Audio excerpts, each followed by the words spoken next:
Vesicovaginal fistula, or VVF, is an abnormal communication between the bladder and the vagina, which is caused as a result of a prolonged and obstructed labour. In itself, that's normally due to a lack of access to obstetric care during delivery. There are two ways that we can treat fistula. One is with a surgical intervention, and the other is by providing a psychosocial support to the patient after the operation has taken place to ensure their reintegration into their community.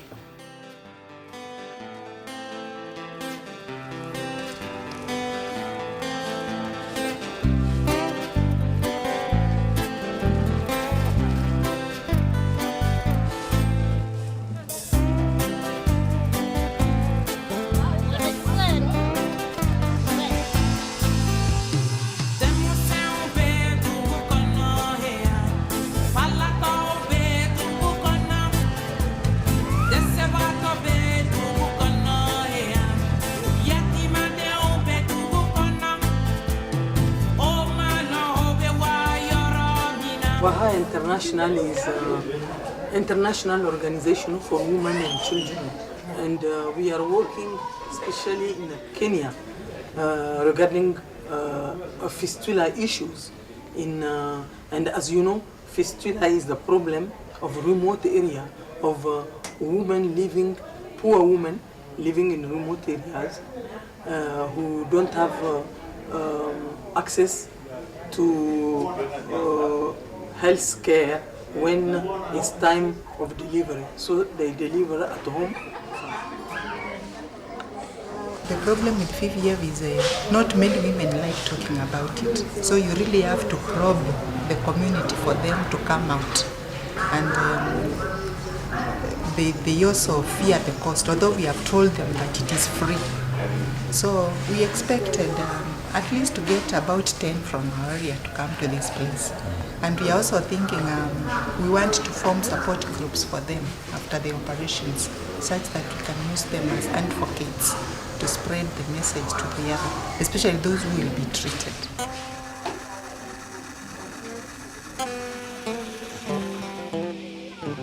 We usually use the radio.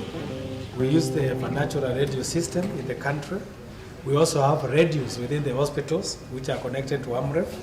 We also use the health facilities, the dispensaries, health centers, and the community meetings to announce about the services. And usually, if it is well done, women are ready and they are always willing to come.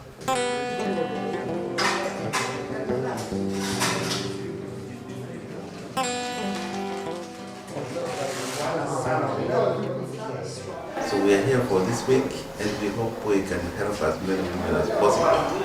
This I believe that all the women that are in Makueni can come and get this service, which is supported by Waha International.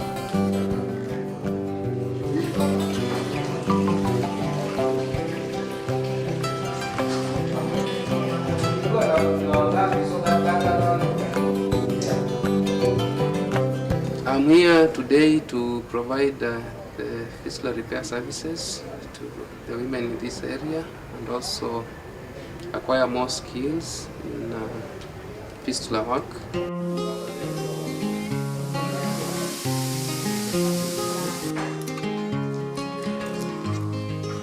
Jabiliture kendaga, fantamasi kendaga. We can help is obviously number one, training the local physicians and surgeons.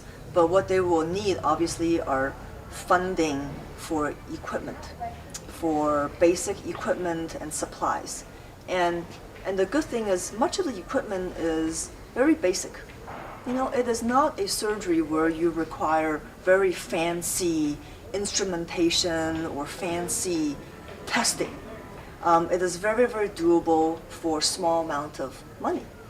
But I think you can do so much good if we can all band together and really target this problem. You know, not just fixing the complication, but as Waha International, one of the goals is to prevent it in terms of education, in terms of prenatal care and education for the mothers, and typically the young mothers, so that this is not a problem.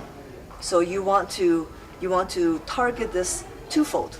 We will fix the problem when it occurs, but the best would be we would like to prevent the problem, so that you have less and less of the fistulas to fix.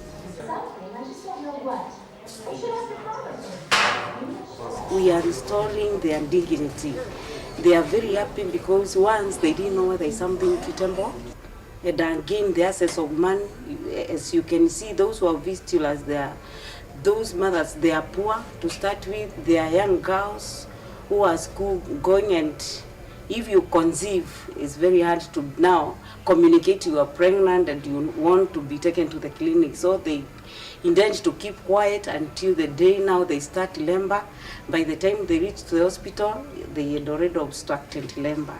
So the results, there is a stillborn, the baby is not alive, and then they develop this because 3/4 of the patients with the fistulas have got obstructed labor. Mbayimaro kendaga dabibala kendaga dabiture kendaga. She's Elizabeth Muizi, a 49-year-old lady. She's a lady who's been having leakage for around 20 years that developed after her third delivery. She was actually done a cesarean operation, but subsequently after the operation she started leaking urine for 20 years. She actually went, there was some bit of intervention at the hospital, but apparently didn't succeed the operation.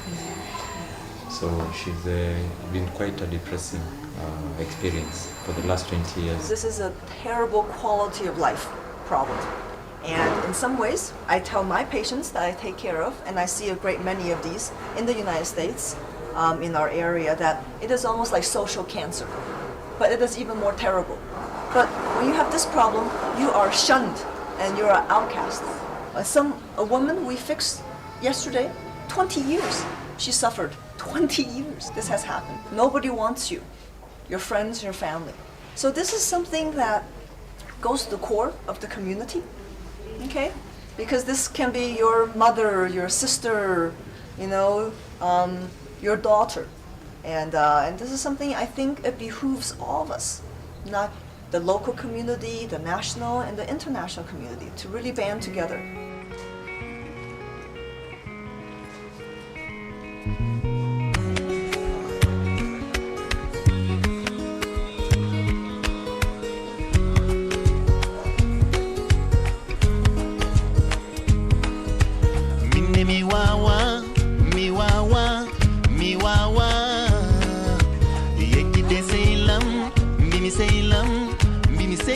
Yo